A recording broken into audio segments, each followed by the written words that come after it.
Hello everyone, आप सभी लोगों का स्वागत है टीचिंग परीक्षा के आज के इस वीडियो में, जिसके अंदर में बीपीएससी टीआरई 4.0 के लिए एक विशेष श्रृंखला जो हमारी चल रही है उसको एक कदम और आगे बढ़ाएंगे। मैंने आप लोगों से कहा हुआ है फ्रेंड्स कि जिस दिन हम लोग 5000 स्टूडेंट्स क्रॉस कर जाएंगे उसके लिए उसके बाद में मैं आप लोगों के लिए जितने भी हमारे अब तक के सेशंस हुए उसका एक बहुत ही बढ़िया वाला निचोड़, एक बड़ा सेशन भी आप लोगों के लिए कंडक्ट करूंगा। तो आप लोग जल्दी जल्दी से सेशन को जहां भी शेयर कर सकते हैं जल्दी से शेयर कर दीजिए। टेलीग्राम, फेसबुक, व्हाट्सएप, इंस्टाग्राम जहां भी शेयर कर सकते हैं जल्दी जल्दी से शेयर भी कर देंगे। चलिए फ्रेंड्स, आगे बढ़ने से पहले मैं आप लोगों के साथ में जो है एक बहुत ही सुंदर सा कोड शेयर करना चाहूंगा। जैसे आप लोग जानते हो कि टीआरई 4 के अंदर में जो है कंपटीशन बढ़ने की संभावना है, क्योंकि काफी सारे बच्चे हैं जो पहले एलिजिबल नहीं थे, अब वो एलिजिबल होने वाले हैं। ठीक है, और ज्यादा फॉर्म भरे जाएंगे तो ज्यादा कंपटीशन होगा। लेकिन फ्रेंड्स, एक चीज याद रखना है, टीचिंग परीक्षा हमेशा आपके साथ था, हमेशा आपके साथ है और हमेशा आपके साथ रहेगा। आप लोगों की प्रिपरेशन कैसे करवानी है, कैसे इस जो है सिचुएशन में भी आप लोगों को आगे रखना है, ये टीचिंग परीक्षा की रिस्पॉन्सिबिलिटी है, टीचिंग परीक्षा टीम की रिस्पॉन्सिबिलिटी, और उसके लिए हम लोग प्रतिबद्ध है। ठीक है, तो जैसा तुम सोचते हो वैसे ही बन जाओगे। खुद को निर्बल मानोगे तो निर्बल, और सबल मानोगे तो सबल बन जाओगे। तो अपने आप को जो है काबिल मानिए, अपने आप के अंदर का जो एक पोटेंशियल है उसको पहचानिए। टीचिंग परीक्षा आपके साथ में है तो कॉन्फिडेंस रखिए अपने आपके अंदर में कि आप लोग कर सकते हो। कितने लोग एग्री करते हैं कि अगर आपने एक छोटा सा पुरुषार्थ दिखा दिया, थोड़ी सी एक जो है यहाँ पर में एक अपनी हिम्मत दिखा दी, तो आप लोग कर जाओगे। क्या पता कि यहाँ पर में जो लोग देख रहे हैं, ठीक है, क्या पता यहाँ पर में जितने भी बच्चे यहाँ पर में पूरा लेक्चर आज देखने वाले हैं उन्हीं में से टॉप 100 बच्चे जो है वो हर एक सेक्शन में, चाहे 1 to 5 हो, 6 to 8 हो, 9 10 हो, 11 12 हो, वही यही बच्चे जो है वो निकल कर आने वाले हैं। ठीक है, क्योंकि आप लोग हिम्मत दिखाने वाले बच्चे हो, आप लोग वो बच्चे हो जो अभी से मेहनत कर रहे हैं। पिछले 2 महीने से जब मैं आपको पढ़ा रहा हूँ टीचिंग परीक्षा के पेड कोर्स के अंदर में भी आप लोग जो है कंटिन्यूअसली एफर्ट कर रहे हो। हर एक छोटे छोटे जो टारगेट आपको दिए जा रहे हैं आप लोग वो टारगेट्स को करते जा रहे हो, करते जा रहे हो। ठीक है, और खुशी खुशी कर रहे हो। ठीक है, ये बहुत अच्छी बात है। तो चलिए आगे बढ़ते, जितने भी बच्चे इससे एग्री करते हैं सेशन को लाइक जरूर कर देंगे फ्रेंड्स। ठीक है, और जहां भी शेयर कर सकते हो शेयर जरूर कर दीजिएगा। ये पूरा सेशन उन लोगों को समर्पित जिन्होंने सेशन को लाइक कर दिया है। ठीक है, और जहां भी शेयर कर सकते हो शेयर कर देना आप लोगों ने। ठीक है, ताकि हम लोग इसी तरह से एनर्जी के साथ में हमारे सेशन को आगे बढ़ा सके। जिन लोगों ने सेशन को लाइक कर दिया हाथ ऊपर कर देंगे जल्दी जल्दी से। चलिए, पहला क्वेश्चन जो है फ्रेंड, देखिए आप लोगों के सामने ये रहा कि निम्नलिखित में से कौन सा संगठन था जो 1948 में, ठीक है, भंग कर दिया गया। ठीक है, उसको भंग कर दिया गया, बंद कर दिया गया, क्योंकि उसमें आंतरिक विवाद चल रहे थे, कुछ इंटरनल जो है उसमें कुछ आप बोल सकते हो डिस्प्यूट्स थे, जिसके कारण इसको बंद कर दिया गया। मुस्लिम लीग को, इंडियन होम रूल मूवमेंट को, स्वराज पार्टी को, गदर पार्टी को, किसको? तो देखिए, मुस्लिम लीग जो है फ्रेंड्स इसको बंद तो नहीं किया गया था, पाकिस्तान में चल रही थी। ठीक है, इंडियन होम रूल मूवमेंट, ठीक है, ये ऑलरेडी खत्म हो चुका था, ये आंसर नहीं हो सकता आपका, क्योंकि 1920 में, ठीक है, home rule movement, home rule जो था उसका विलय कर दिया गया था इंडियन नेशनल कांग्रेस के अंदर में। ये मैंने पूरा का पूरा पेड क्लास में पढ़ाया हुआ है और अभी जो न्यू बैच है उसके अंदर में भी पढ़ाने वाला हूँ।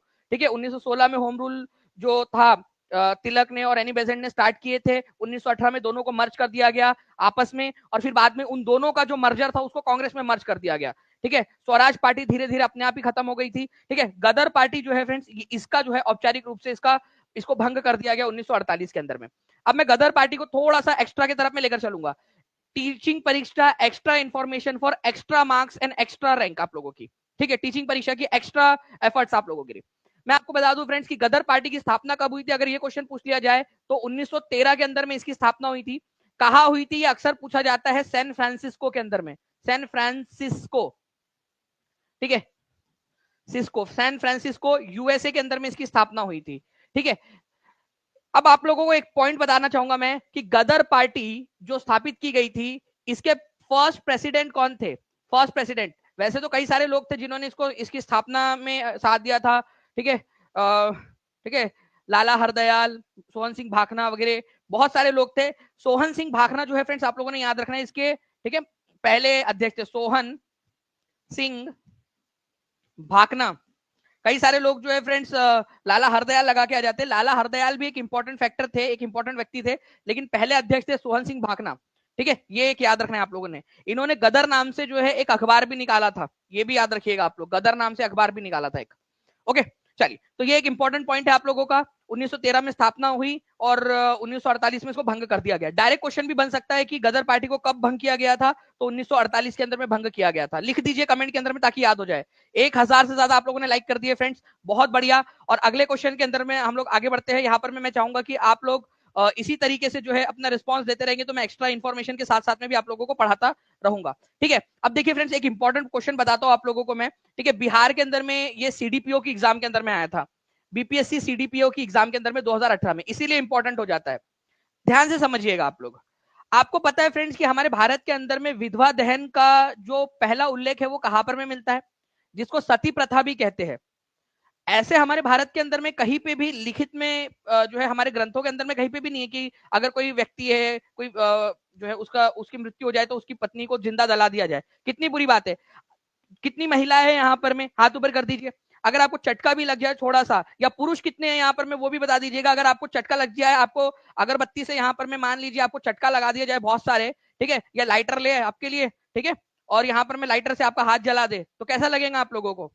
बुरा लगेगा ना। और कोई इंसान को जला दे तो कितना बुरा लगेगा, आप ये सोचिए।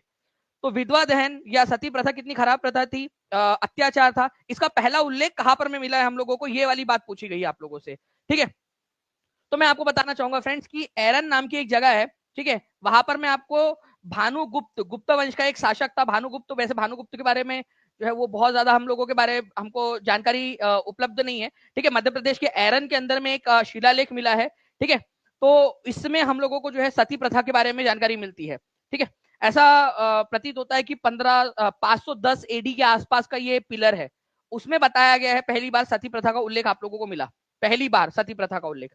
ठीक है, बाद में ये सती प्रथा को बंद कब कर दिया गया, चलो अब मॉडर्न हिस्ट्री की तरफ में भी आ जाते हैं इसी की मदद से हम लोग। ठीक है, सती प्रथा पर बैन कौन से साल में लगाया गया था, सभी लोग बता देंगे। सती पे बैन कौन से साल में लगाया गया था, ईयर जल्दी बताएंगे आप सभी। और उस समय में गवर्नर कौन थे, गवर्नर जनरल कौन थे बंगाल के, जिन्होंने लगाया था इसके ऊपर में, और किसके प्रयासों की वजह से ये बैन लगा था, ये भी बता देंगे कमेंट में। हर एक बच्चा जल्दी से बताएगा। पहला उल्लेख एरन पिलर इंस्क्रिप्शन, मध्य प्रदेश में एरन नाम की जगह है मध्य प्रदेश में, वहां से मिलता है आपको, भानुगुप्त का अभिलेख है ये। ठीक है, और सती प्रथा के ऊपर में बैन लगाया गया था आप लोगों का। ठीक है, 1829 के अंदर में। ठीक है, विलियम बेंटिक जो थे गवर्नर जनरल थे, राजा राम मोहन रॉय ने उनको समझाया था। ठीक है, ये बैन लगाने के लिए। तो बहुत बढ़िया, बहुत सारे लोग कंटिन्यूअसली आंसर्स कर रहे हैं। ठीक है, जो एनर्जी दानी सर की क्लास में होती है वो कहीं नहीं पूरे संसार में। चलो सदफ उस्मा जी, बहुत बहुत शुक्रिया आपका आपके प्यारे से कमेंट के लिए। तो ऐसी ही एनर्जी आप लोगों से मिल रही है, जितने भी बच्चे जिन्होंने सेशन को लाइक कर दिया है, जिन्होंने शेयर कर दिया है, ठीक है, उनके वजह से मिल रही है। हाथ ऊपर कर दीजिएगा, आप लोग हो इस एनर्जी का सोर्स। ठीक है, बता दीजिए। ठीक है, इस पूरी की पूरी क्लास को, ये 2000 बच्चे जो देख रहे हैं ना, उन सबको बता दीजिए कि आप लोगों की वजह से ये एनर्जी मिली हुई है। ठीक है, जितने भी बच्चों ने सेशन को लाइक कर दिया, शेयर कर दिया, क्योंकि आप लोगों ने ये एनर्जी दी है। ओके, चलिए, तो मैंने आपको बता दिया एक्स्ट्रा इन्फॉर्मेशन भी, सती प्रथा बैन कब हुई थी, ये क्वेश्चन पूछा जा सकता है, लॉर्ड विलियम बेंटिक। ठीक है, इसके अलावा जो है फ्रेंड्स आप लोगों को ये भी याद रखना है कि एक क्वेश्चन और बनता है, सती प्रथा को जो बैन किया गया था वो रेगुलेशन नंबर कितना था या एक्ट नंबर कितना था उस साल का। ओके, क्योंकि हर साल जो है फ्रेंड्स कोई ना कोई, मतलब बेसिकली जब कानून पास किया जाता है तो उसका कोई ना कोई नंबर दे दिया जाता है, तो कितनेवें नंबर का कानून था वो ये भी आप लोगों को बताना है। ठीक है, तो एक्ट नंबर 17 था, ये भी याद रखिएगा आप सभी के सभी लोग, जितने भी लोग देख रहे हैं। तो 1829 में जब ये एक्ट आया था, आप लोगों ने इतना बढ़िया तरीके से पढ़ रहे हो, इस वजह से एक्स्ट्रा इन्फॉर्मेशन मैं आपको दे रहा हूँ। ठीक है, कि एक्ट नंबर था वो, ठीक है, एक्ट नंबर पूछा जाता है। ठीक है, एक्ट नंबर था वो 17, 17वें नंबर का एक्ट था उस साल का। तो एक्ट नंबर 17, ठीक है, या फिर विनिमयन रेगुलेशन नंबर 17 इसको बोला जाता है। ठीक है, 17वें नंबर का कानून था उस साल का, इसी वजह से। तो ये भी एक इंपॉर्टेंट पॉइंट है, एग्जाम के अंदर में पूछ गया, एक नंबर तो यहाँ पे मिल सकता है आप लोगों को एक्स्ट्रा पॉइंट के रूप में। ठीक है, तो टीचिंग परीक्षा, extra point, extra information, extra marks. Next question की तरफ में हम लोग आगे बढ़ते हैं फ्रेंड्स। उससे पहले मैं आप लोगों को बता दूं कि बिहार स्पेशल प्लस क्लास आप लोगों की होने वाली है कल। ठीक है, कल ये एक इंपॉर्टेंट क्लास है। आप लोगों ने देखा कि कल जो है आप लोगों का 3300 बच्चे थे, जिनको मैंने कल बताया था कि आप सभी लोगों ने जाकर उस सेशन को लाइक एंड शेयर लाइक कर देना है, नोटिफाई मी का बटन दबा देना है।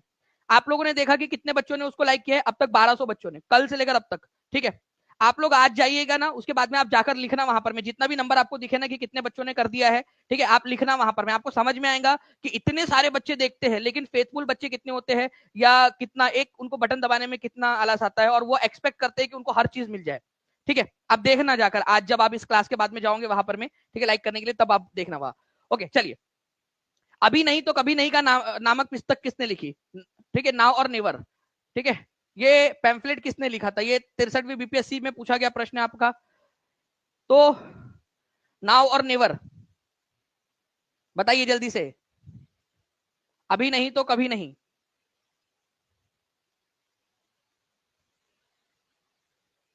ठीक है, नाउ और नेवर नाम की जो पैम्फलेट है फ्रेंड्स, ये लिखा था आपका, आपको बता दूं मैं, ठीक है, रहमत अली, ठीक है, चौधरी रहमत अली, इन्होंने ही पाकिस्तान जो शब्द है उसको गढ़ा था, पाकिस्तान नाम इन्होंने दिया था। ठीक है, जो लंदन में पढ़ने वाले एक छात्र थे, ठीक है, थर्ड राउंड टेबल कॉन्फ्रेंस के बाद में जो है उन्होंने ये पैम्फलेट छापकर बांटे थे। ठीक है, तो चौधरी रहमत अली, ये याद रखना है आप लोगों ने। ओके, पाकिस्तान शब्द को इन्होंने ही गढ़ा था, रहमत अली ने, चौधरी रहमत अली ने, उन्होंने, ठीक है, नाउ और नेवर नाम से पैम्फलेट छापा था, नाउ और नेवर नाम से पैम्फलेट। 63rd कंबाइंड बीपीएससी की एग्जाम के अंदर में क्वेश्चन आया हुआ है ऑलरेडी, आगे में भी पूछे जाने की संभावना है आप लोगों से। तो पाकिस्तान शब्द जो है वो किसने दिया था? इन्होंने ही दिया था। इसको पाकिस्तान डिक्लेरेशन भी कहा जाता है। ठीक है, तो पाकिस्तान डिक्लेरेशन भी इसको ही कहा जाता है, ये भी याद रखिएगा आप लोग। आंसर होगा ऑप्शन नंबर सी इसका। ठीक है, 28 जनवरी 1933 को पाकिस्तान घोषणा नामक पुस्तिका किसके और लिखी और प्रकाशित की? पाकिस्तान घोषणा नामक पुस्तिका। ठीक है, मैंने आपको अभी बताया ना, नाव और नेवर नाम से उन्होंने पैम्फलेट लिखा और उसी के अंदर में पाकिस्तान घोषणा, पाकिस्तान डिक्लेरेशन जो है वो भी उन्होंने दिया था। तो पाकिस्तान डिक्लेरेशन किसने दिया था अगर ये क्वेश्चन आ जाए तो? चौधरी रहमत अली। अभी आपको बताया ना मैंने, चौधरी रहमत अली। तो दोनों क्वेश्चन आपके एक साथ प्रिपेयर्ड हो गए। पाकिस्तान की घोषणा, पाकिस्तान डिक्लेरेशन नामक पुस्तक और नाउ और नेवर पैम्फलेट। ठीक है, ये दोनों के दोनों चौधरी रहमत अली ब्रिटेन में, लंदन में पढ़ने वाले एक छात्र थे और उन्होंने ही पाकिस्तान शब्द भी गढ़ा था। ठीक है, चलिए, तो ये एक इंपॉर्टेंट पॉइंट आप लोगों का बन जाता है, एग्जाम के अंदर में पूछे जाने की प्रबल संभावना है, तो इसको याद रखिएगा आप सभी लोग। ठीक है, नाउ फ्रेंड्स, अब आप लोगों के लिए एक और पॉइंट है यहाँ पर में, यूनाइटेड इंडिया पेट्रियोटिक एसोसिएशन किसके द्वारा जो है यहाँ पर में बनाया गया था, ये आपको बताना है। यूनाइटेड इंडिया पेट्रियोटिक एसोसिएशन, देखिए, यूनाइटेड इंडिया पेट्रियोटिक एसोसिएशन ये बनाया गया था कांग्रेस के अगेंस्ट में। ठीक है, कांग्रेस के अगेंस्ट में, अगेंस्ट कांग्रेस। उनका मानना था कि कांग्रेस जो है वो भारतीय लोगों का प्रतिनिधित्व नहीं करती, उसमें केवल पढ़े लिखे अमीर लोग हैं। इसी वजह से, ठीक है, सर सैयद अहमद खान जो थे उन्होंने एक अलग संस्था बनाई थी, ठीक है, यूनाइटेड इंडिया पेट्रियोटिक एसोसिएशन के नाम से। तो ये भी याद रखेंगे आप सभी लोग, यूनाइटेड इंडिया पेट्रियोटिक एसोसिएशन किसने बनाई थी? तो ये बनाई थी सर सैयद अहमद खान ने। सर सैयद अहमद खान वही व्यक्ति है, ठीक है, जिन्होंने 1888 के अंदर में यूनाइटेड इंडिया पेट्रियोटिक एसोसिएशन बनाया। इन्होंने जो है फ्रेंड्स 1875 के अंदर में, ठीक है, अलीगढ़ मुस्लिम यूनिवर्सिटी के जो नींव थी, जिसको पहले मोहम्मदन एंग्लो ओरिएंटल कॉलेज कहा जाता था, ठीक है, मोहम्मदन एंग्लो ओरिएंटल कॉलेज जो बाद में जाकर अलीगढ़ मुस्लिम यूनिवर्सिटी बना, उसकी स्थापना की थी। ठीक है, तो मोहम्मदन एंग्लो ओरिएंटल कॉलेज की स्थापना इन्होंने ही की थी, ये भी याद रखिएगा आप लोग। साइंटिफिक सोसाइटी की स्थापना करने वाले, ठीक है, 1866 में, वो भी यही थे जो ब्रिटिश, जो यूरोपियन पुस्तकें थी उनकी भारतीय भाषाओं में उनका ट्रांसलेशन करवाते थे साइंटिफिक सोसाइटी के अंदर में।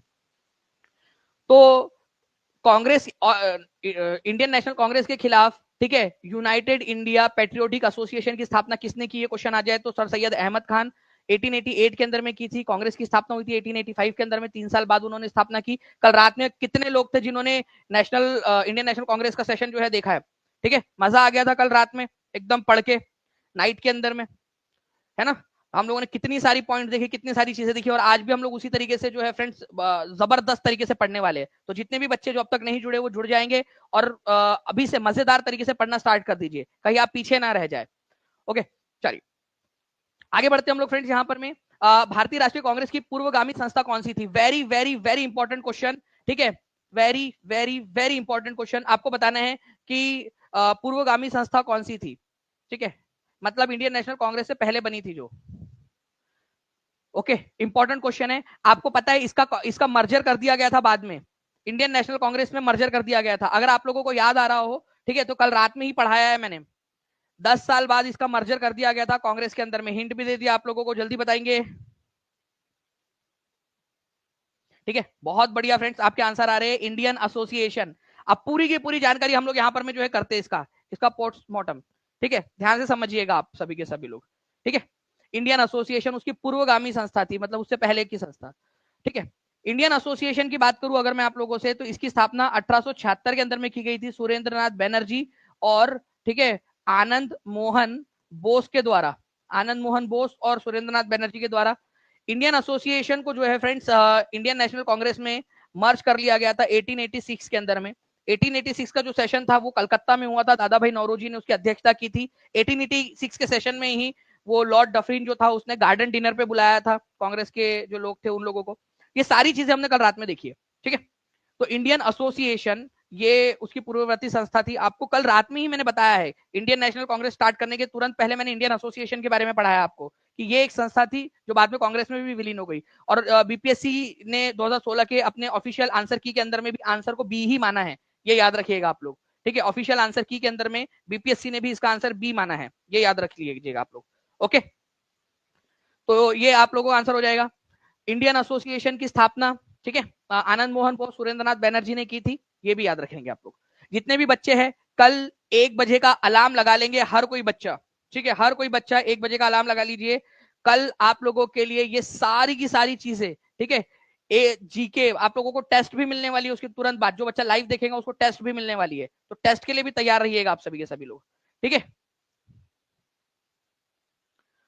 नाउ नेक्स्ट जो है फ्रेंड्स, यहाँ पर मैं आप लोगों का कल रात में हम लोगों ने एक और क्वेश्चन देखा था, आयुध अधिनियम 1878 और वर्नाकुलर प्रेस एक्ट 1878 किसके शासनकाल में पारित किए गए थे? जल्दी बताइए, इस पर्टिकुलर क्वेश्चन का आंसर क्या होगा आपका?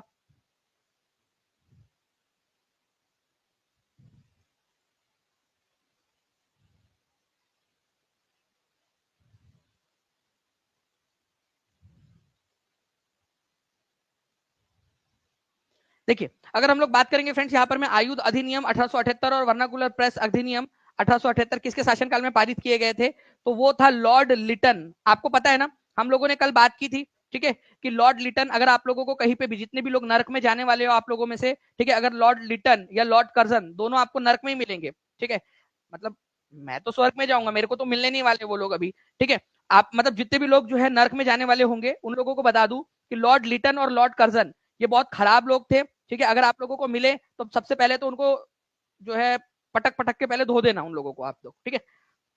लॉर्ड लिटन जो है इसने बोला कि भारतीय लोग हथियार नहीं रख सकते, यूरोपियन लोग हथियार रख सकते लेकिन भारतीय लोग हथियार नहीं रख सकते। वर्नाकुलर प्रेस एक्ट में भारतीय भाषाओं के अखबारों के ऊपर में पाबंदी लगा दी गई। क्या बताया था मैंने आपको, वर्नाकुलर प्रेस एक्ट को क्या कहा जाता है? गैगिंग एक्ट भी कहा जाता है, ठीक है, गैगिंग एक्ट, गैगिंग एक्ट भी कहा जाता है इसको, वर्नाकुलर प्रेस एक्ट को, भारतीय भाषाओं के अखबारों के ऊपर में जो पाबंदी लगाई गई थी, ओके। इसके अलावा पहला दिल्ली दरबार, फर्स्ट दिल्ली दरबार कब भराया गया था? दिल्ली दरबार, ठीक है, कौन से साल में भराया गया था पहला दिल्ली दरबार? ये लिट्टिया के द्वारा ही भराया गया था, ये लिट्टी चोखा जो था आपका, ओके, 1877 के अंदर में। यहां पर में दाने दाने के लिए लोग तरस रहे थे, भारत के अंदर में लोग मर रहे हैं खाने के लिए, अकाल पड़ा हुआ है और इसको नाच गाना करने का है दिल्ली के अंदर में, ठीक है। यहाँ पर में लगा बेलू तू जब लिपस्टिक ही लेला आ रहा डिस्ट्रिक्ट, पता नहीं कौन से वाले गाने के ऊपर मैं डांस कर रहा हूँ उस समय में, वो लोग दिल्ली दरबार भरा के, और वहां पर में खाना वगैरह सब वेस्ट हो रहा है, सब कुछ हो रहा है उन लोगों का। और अकाल पड़ा हुआ था 1870 के अंदर में, बंगाल के अंदर में 1 करोड़ लोगों की मौत हो चुकी थी। भाई वो खाना उधर में पहुंचा था कम से कम। तो दिल्ली दरबार, क्वीन विक्टोरिया को रानी, भारत की रानी घोषित करने के लिए, चमचा कहीं का, ठीक है। चलिए, तो ये हम लोगों ने पूरा का पूरा पढ़ा है फ्रेंड्स, पेड क्लास के अंदर में आप लोग देख सकते हो। और एक एक चीज हम लोगों ने कल रात में इसको देखा है, ठीक है। निम्नलिखित में से किसने स्वतंत्रता पूर्व भारत में केंद्रीय विधानसभा में स्वराज पार्टी का समर्थन किया था?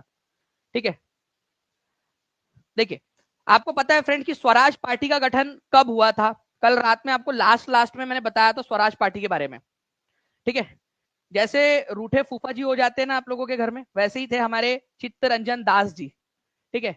चित्तरंजन दास, मोतीलाल नेहरू, ठीक है, हकीम अजमल खान, ऐसे कुछ लोग थे, ठीक है, जिन्होंने गया अधिवेशन के अंदर में एक मांग रखी। गया अधिवेशन हो रहा था 1922 का, और मजे की बात यह है कि चित्तरंजन दास खुद उस सेशन के अध्यक्ष थे, प्रेसिडेंट थे। इन्होंने मांग रखी कि अब हमको चुनाव लड़ना चाहिए, चुनाव लड़ना चाहिए, इंडियन नेशनल कांग्रेस ने चुनाव लड़ना चाहिए। बट कांग्रेस में मैक्सिमम लोग चुनाव लड़ने के पक्ष में नहीं थे। तो चित्तरंजन दास ने दे दिया इस्तीफा, बोले ठीक है, ठीक है, इस अध्यक्षता की पिपुड़ी बनाओ, अपने पास रखो, ठीक है। और इन्होंने क्या किया, कांग्रेस पार्टी में रहते हुए ही, ठीक है, जनवरी, क्योंकि ये तो दिसंबर में हुआ था ना सेशन, दिसंबर 1922 में, तो भाई अगले दिन, ठीक है, जनवरी 1923 के अंदर में उन्होंने स्वराज पार्टी का गठन किया, स्वराज पार्टी का, स्वराज पार्टी का गठन किया, स्वराज पार्टी का गठन किया। और उन्होंने बोला कि हम जो है चुनाव लड़ेंगे स्वराज पार्टी के झंडे के तले। तो किसने इनका समर्थन किया था, ये क्वेश्चन आप लोगों से पूछा जा रहा है, स्वराज पार्टी का समर्थन किया, ठीक है। ये आप लोगों को डिटेल में जब हम इंडियन नेशनल मूवमेंट पढ़ेंगे ना उसके अंदर में मैं आपको बताऊंगा। तो बेगानी शादी में अब्दुल्ला दीवाना जो होता है ना, ओके, वो वाली बात थी। तो बेगानी शादी में अब्दुल्ला दीवाना दूसरों के झगड़े के अंदर में जो है खुद का समर्थन जबरदस्ती का देना, ठीक है। मोहम्मद अली जिन्ना जो थे उन्होंने समर्थन दिया था, एमए मोहम्मद अली जिन्ना ने केंद्रीय विधानमंडल के अंदर में, राजेंद्र प्रसाद ने नहीं दिया था भाई, ठीक है। मोहम्मद अली जिन्ना ने दिया था विधानसभा में, केंद्रीय विधानसभा में समर्थन की बात कर रहे हैं यहाँ पर मैं, मौलाना, ठीक है, मोहम्मद अली जिन्ना ने दिया था, ठीक है, जिन्ना ने। भाई तुम कांग्रेस में थे, तुमने कांग्रेस छोड़ दिया जिन्ना साहब, ठीक है, आओ तुम, ठीक है,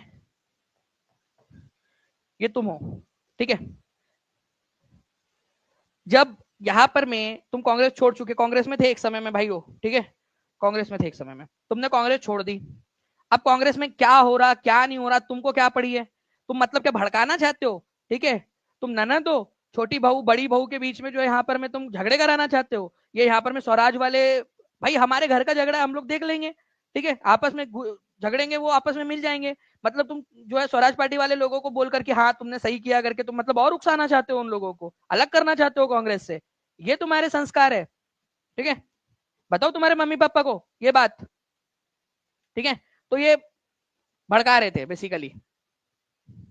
चलिए, मोहम्मद अली जिन्ना केंद्रीय विधानसभा के अंदर में समर्थन करके, अब आपको याद रहना चाहिए एग्जाम के अंदर में क्वेश्चन आएगा, एग्जाम के अंदर में अब आपको याद रहेगा कि भाई कैसे जो है ननद भड़काती है, ठीक है, या सास भड़काती है, वैसे ही मोहम्मद अली जिन्ना ने भी भड़का। आपके आसपास वाली चीजों से रिलेट करके पढ़ो यार, कोई दिक्कत नहीं, बहुत आसान है, ठीक है। स्वराज पार्टी के पहले अध्यक्ष कौन थे, स्वराज पार्टी के पहले अध्यक्ष जो थे वो थे चित्तरंजन दास, ये याद रखना है आप लोगों ने, ठीक है, चित्तरंजन दास।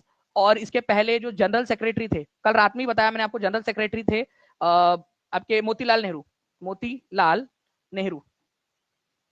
एक और चीज आपको बताता हूं, भाई आपस का झगड़ा है, आपस का घर का मामला है, घर में मिल बैठ के सुलझा लेंगे, है कि नहीं, कितने लोग एग्री करते हैं, घर का मामला है घर में मिल बैठ के सुलझा देंगे, ठीक है। 2924 बच्चे यहाँ देख रहे हैं 21 मिनट के अंदर में, और 1894 लाइक्स हुए हैं, अब 1900 लाइक्स हुए। जल्दी जल्दी से फ्रेंड्स यहाँ पर मैं आपको आगे की पूरी कहानी बताता हूँ, इंपॉर्टेंट फैक्ट है, ठीक है। इसमें से कम 4 से 5 क्वेश्चन आपके बन जाएंगे, लेकिन मैं चाहूंगा कि हर एक बच्चा यहाँ पर मैं अपना अपना योगदान दे पहले तो, ठीक है, सब लोग सभी लोग जल्दी जल्दी से, और बाकी लोग भी यहाँ पर मैं कमेंट करते रहेंगे, जिन्होंने सेशन को लाइक कर दिया है, जिन्होंने नहीं किया वो लोग भी कर देंगे, ताकि उन लोगों को जल्दी से हम यहाँ पर में से हटा दे। चलिए देखिए फ्रेंड्स, अगर हम लोग बात करें यहाँ पर में, ठीक है, 1923 के अंदर में, ठीक है, स्वराज पार्टी की स्थापना हुई। अब ये झगड़ा हो गया कांग्रेस के अंदर में, तो एक स्पेशल सेशन बुलाया गया, special session, Indian national Congress का, इंडियन नेशनल कांग्रेस का स्पेशल सेशन बुलाया गया। स्वराज पार्टी और कांग्रेस के अंदर में जो झगड़ा हो रहा था उसको सुलझाने के लिए स्पेशल सेशन कहां बुलाया गया था, ये बुलाया गया था दिल्ली में। कल रात में ही बताया मैंने, पेड क्लास में जितने बच्चे थे उनको अच्छे से याद हो गया होगा, अब उनकी रिवीजन भी हो रही है, इसीलिए कह रहा हूं बहुत डिटेल में पढ़ रहे हैं, एग्जाम स्पेसिफिक पढ़ रहे हैं, मजेदार तरीके से पढ़ रहे हैं। जो भी बच्चे जुड़ना चाहते हैं जल्दी से जुड़िए, ताकि कंपटीशन में आप पीछे ना रह जाए, ठीक है। और बाद में काश ना रह जाए आपके मन में कि काश उस समय जब दानी सर कह रहे थे तब मैं कर लिया होता तो ज्यादा अच्छा होता, ठीक है। तो दिल्ली के अंदर में जो है सेशन बुलाया गया, और इसकी अध्यक्षता किसने की थी, इस सेशन की अध्यक्षता कल रात में बहुत डिटेल में हम लोगों ने देखा है, प्यार से उसको अध्यक्षता की थी, ठीक है, अबुल कलाम आजाद ने, अबुल कलाम आजाद ने। अबुल कलाम आजाद उस समय में केवल, ठीक है, उनकी एज थी 35 ईयर्स, तो इस तरीके से वो यंगेस्ट प्रेसिडेंट बन गए, ठीक है, यंगेस्ट जो है प्रेसिडेंट बन गए इंडियन नेशनल कांग्रेस के, youngest youngest president of Indian national Congress कौन थे सबसे। तो देखिए यहां पर मैं एक और क्वेश्चन ये भी बन गया आप लोगों का। तो इस प्रकार से, ठीक है, आप लोगों ने ये देख लिया कि स्वराज पार्टी और कांग्रेस के बीच में जो झगड़ा हो रहा था कि चुनाव लड़े ना लड़े, उनमें मतभेद जो था उसको सुलझाने के लिए स्पेशल सेशन बुलाया गया था 1923 में। कहा बुलाया गया था, दिल्ली में बुलाया गया था। उसकी अध्यक्षता किसने की थी, अबुल कलाम आजाद ने की थी, केवल 35 साल के थे, ठीक है। इस तरह से वो यंगेस्ट प्रेसिडेंट बन गए इंडियन नेशनल कांग्रेस की। ये सारी चीजें हम लोगों ने यहाँ पर में देख ली, और ये कल रात में मैंने आपको पूरा डिटेल में पढ़ाया था ये पूरा, और आज भी उसको कंटिन्यू करने वाला हूं मैं, ठीक है। तो हरिपुरा सेशन, त्रिपुरी सेशन, जो उसमें भसड़ मची थी, फिर बाद में राजेंद्र प्रसाद को अध्यक्ष बनाया गया, सारी चीजें हम लोग देखने वाले हैं। तो जो बच्चा जुड़ना चाहते हैं आज रात से पहले जल्दी से टीचिंग परीक्षा के साथ में जुड़ जाएगी जी, बिल्कुल 11-12 के जीके जीएस के पेड बैच के अंदर में भी आप लोगों को कराया है, जीके जीएस बैच के अंदर में। जी बिल्कुल अफसाना जी। चलिए, तो हम लोग यहाँ पर में आगे बढ़ते हैं हमारे नेक्स्ट क्वेश्चन की तरफ में, ठीक है। आप लोगों को ये बताना है कि ब्लैंक में अपने मद्रास अधिवेशन में भारतीय राष्ट्रीय कांग्रेस ने भारत के लिए एक संविधान का मसौदा तैयार करने के लिए सर्वदलीय सम्मेलन की स्थापना की। ठीक है, मतलब ऑल पार्टी जो है कॉन्फ्रेंस, उन्होंने बोला कि सारे पार्टीज जो है वो एक साथ आओ, हम भारत के लिए क्या करेंगे, एक संविधान बनाएंगे। ठीक है, मतलब एक मसौदा तैयार करेंगे। मद्रास सेशन था। ठीक है, मुख्तार अहमद अंसारी, MA अंसारी उस समय अध्यक्ष थे। एक्चुअली क्या हुआ, ठीक है, हम इंडियन लोग जो है ना, ठीक है, हमको चैलेंज नहीं करने का कोई भी, ठीक है, अपने को चैलेंज करे तो भाई अपन फिर आगे निकल जाते। तो तुम्हारे मामा का लड़का था एक, लॉर्ड बर्केनहर्ड, क्या नाम था उसका, लॉर्ड बर्केन हेड। ठीक है, लॉर्ड बर्केन हेड, ये secretary of state for India था, secretary of state for India, मतलब भारत के मामलों का मंत्री। एक हमेशा एक पोस्ट होती थी secretary of state for India, Bharat के मामलों का मंत्री, लॉर्ड बर्केनहर्ड। उसने क्या किया, हम भारतीय लोगों को बोला कि तुम लोग जो है आजादी आजादी की पिपड़ी बजा रहे हो, तुम लोग एक संविधान बना सकते हो क्या। हम बोले भाई क्यों नहीं बना सकते, चैलेंज कर रहा क्या। वो बोले हाँ चैलेंज कर रहा। बोले ठीक है चैलेंज कर रहा तो अब बना के बताएंगे। तो 1927 का सेशन हो रहा था हमारा इंडियन नेशनल कांग्रेस का। ठीक है, कहां पर में हो रहा था ये सेशन, ये हो रहा था आपका मद्रास में। मद्रास का गया भाई, ठीक है, ये यहाँ पर में मद्रास में हो रहा था। ठीक है, इंडियन नेशनल कांग्रेस का, उसके अध्यक्ष थे, मद्रास में ये सेशन हो रहा था, MA। ठीक है, MA अंसारी उसके अध्यक्ष थे। उसमें यह आह्वान किया गया कि सारी पार्टीज एक साथ आओ। ठीक है, और हम क्या करेंगे, हम जो है इस चैलेंज को, लॉर्ड बर्केनहर्ड के चैलेंज को एक्सेप्ट करते हैं और हम जो है एक संविधान का मसौदा तैयार करेंगे। ठीक है, तो उसी के आधार पर फिर मोतीलाल नेहरू के अध्यक्षता में एक कमेटी बनाई गई, नेहरू कमेटी, और नेहरू रिपोर्ट उसके बाद में सबमिट की गई। ठीक है, तो कौन सी किसने हमको चैलेंज किया था, लॉर्ड बर्केनहर्ड ने किया था, ये याद रखना आप लोगों ने। ठीक है, लॉर्ड बर्केनहर्ड। मैं एक बात बताऊं आप लोगों को, एक क्वेश्चन यहां से क्लियर होता है। एक एग्जाम थी, वो एग्जाम थी यूपी PGT की एग्जाम। ठीक है, ध्यान से सुनना मेरी बात। उस एग्जाम में इतना टफ क्वेश्चन पूछा, बच्चों को लगा कि इतना टफ क्वेश्चन, इतना टफ क्वेश्चन है भाई, इतना टफ क्वेश्चन हम कैसे सॉल्व करेंगे। बट मेरे हिसाब से वो बहुत इजी क्वेश्चन था। क्वेश्चन पता है क्या पूछा कि आपका क्वेश्चन था, जब साइमन कमीशन का गठन किया गया, उस समय भारत के secretary of state for India कौन थे, भारत के सचिव कौन थे। अब लोगों को लगा भाई इतना टफ क्वेश्चन, साइमन कमीशन ही याद हो जाए बहुत बड़ी बात है, उस समय secretary of state for India कौन था, भारत के मामलों का सचिव कौन था, ये कैसे पता चलेंगे। अरे मेरे लाल, थोड़ा सा दिमाग की बत्ती जला के रखो, अगर दानिश सर से पढ़े होंगे, ठीक है, तो आप अच्छे से क्वेश्चन सॉल्व कर पाओगे। साइमन कमीशन आप लोगों को पता है कि भाई 1927 में इसका गठन हुआ था, नवंबर के अंदर में। ठीक है, दानिश सर ने आपको बताया है कि वो लॉर्ड बर्केनहर्ड था तुम्हारे मामा का लड़का, उसने चैलेंज किया था 1927 के अंदर में हमको। तो 1927-27 मैच हो गया। ठीक है, 1927 के अंदर में उसने चैलेंज हमको किया था, चैलेंज किया था हमको बनाने का। ओके, तो लॉर्ड बर्केनहर्ड, ठीक है, बर्केनहेड, ये जब ये क्वेश्चन देखा ना, बच्चों ने बोला सर इतना टफ क्वेश्चन आया था। मैं बोला भाई ये सबसे इजी क्वेश्चन था। ठीक है, अगर अच्छे से पढ़ा हो तो, इसीलिए बता रहा हूं, टीचिंग परीक्षा के साथ में पढ़ोगे तो ज्यादा बेहतर, कोई भी क्वेश्चन आ जाए, एग्जामिनर कुछ भी क्वेश्चन आपसे पूछ ले, ठीक है।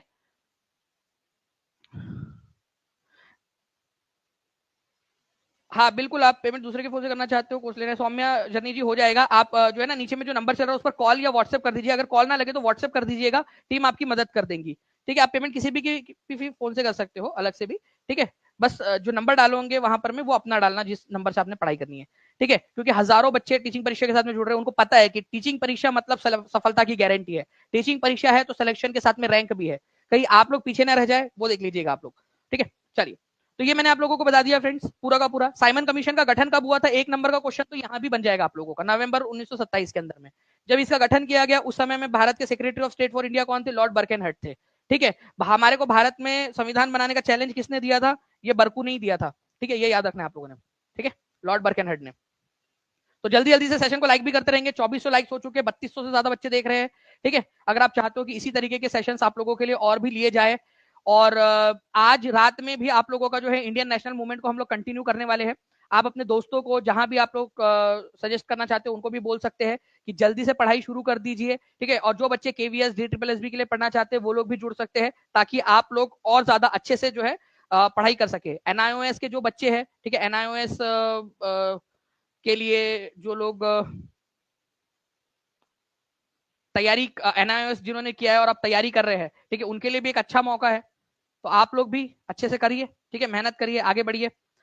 चलिए, एक क्वेश्चन है जो मैं आप लोगों को जो है फ्रेंड्स, आप लोगों को यहाँ पर मैं देना चाहूंगा, कमेंट में आप लोग आंसर करेंगे। भारतीय राष्ट्रीय कांग्रेस की स्थापना की थी, किसने की थी, ठीक है, और इनको क्या कहा जाता था। अच्छा, एक और चीज है, मैंने आप लोगों से कल एक क्वेश्चन पूछा था, कितने लोगों को याद है, हमने कल साइंस में भी घुस गए। हम पढ़ने में जब मजा आता है ना, हम सब जगह पे फिर चले जाते हैं एक्स्ट्रा पॉइंट के साथ में। फादर ऑफ ऑर्निथोलॉजी, पक्षी विज्ञान के जनक भारत के अंदर में किसको कहा जाता है। ये पॉइंट पे जितनी चीजें आपको याद आती है ना, लिख देना आप लोग, ठीक है। मैं देखूंगा, मैं अगले 10 मिनट तक आप लोगों के जो है कमेंट्स को मॉनिटर भी करूंगा, देखूंगा कि कितने लोग यहाँ पर मैं आंसर कर रहे हैं कमेंट के अंदर में। और साथ ही साथ मैं देखूंगा कि उस सेशन पे जाकर, ठीक है, जो कल आप लोगों का सेशन है, ठीक है, उसके ऊपर में जाकर कितने लोग जो है वो बता रहे हैं, ठीक है, लिख रहे हैं। आपने क्या करना है, उस सेशन को लाइक कर देना है फ्रेंड्स, ठीक है, नोटिफाई मी का बटन दबा देना है, और वहां लिख देना है आप लोगों ने आपके हिसाब से आपको कितना नंबर दिख रहा है लाइक का। अभी आप लोग देखिए कितने लोग लाइव है यहाँ पर में, 3300 प्लस लाइक्स बच्चे अभी भी लाइव बच्चे हैं। और वहां पर में कितने बच्चे लॉयल होते हैं, इसी वजह से पेड क्लास के अंदर में जो है ज्यादा डिटेल में या ज्यादा उसमें पढ़ाया जाता है, क्योंकि वो बच्चे उनको कदर होती है, ठीक है, उस चीज की, समझे आप लोग, उनको कदर होती है उस चीज की। और जब एक्चुअल में ये ह्यूमन टेंडेंसी, मैं ये नहीं कह रहा कि आपको कदर नहीं होती, मैं ये कह रहा हूँ कि एक्चुअल में जब वो अमाउंट दिया हुआ होता है, थोड़ा सा अमाउंट दिया हुआ होता है, ठीक है, तो वो कदर हो जाती है फिर वहां पर में, और ज्यादा अच्छे से फिर पढ़ता है इंसान सारी चीजों के अंदर में, ठीक है। चलिए, तो आप लोग जो है उस सेशन पे जाके वहां लिख दीजिएगा। मिलते हैं हम लोग हमारे सेशन, नेक्स्ट सेशन के अंदर में फ्रेंड्स, ठीक है। कोर्स खरीदना है सर, कैसे लेंगे। प्रियंका कुमारी जी, नीचे में नंबर चल रहा है, उस पर कॉल या व्हाट्सएप कर दीजिए, या फिर मैं आपको बता दूं, नीचे में एक लिंक दी गई है, उस लिंक पे भी आप क्लिक कर सकते हो। मैं लिंक दिखा देता हूँ आपको, ठीक है, कैसे आप इसको कर सकते हैं, ठीक है। देखिए, यहाँ पर में आप, अगर आप ये सेशन देख रहे हो, तो इस सेशन के नीचे में जो है एक लिंक दी गई है, ठीक है। यहाँ पर में आप देखिए, इस लिंक के ऊपर में आप देखोगे, यहाँ पर में दिया हुआ है how to buy BPSC TRE 4.0 course, to buy BPSC TRE 4.0 course, उस पर क्लिक करेंगे आप, ठीक है, सारे कोर्सेस आपके सामने खुलकर आ जाएंगे। ऐसे भी आप कर सकते हो, अगर आपको कॉल नहीं करना है या टीचिंग परीक्षा के एप्लीकेशन से नहीं खरीदना, यहाँ से भी खरीद सकते हो डायरेक्टली।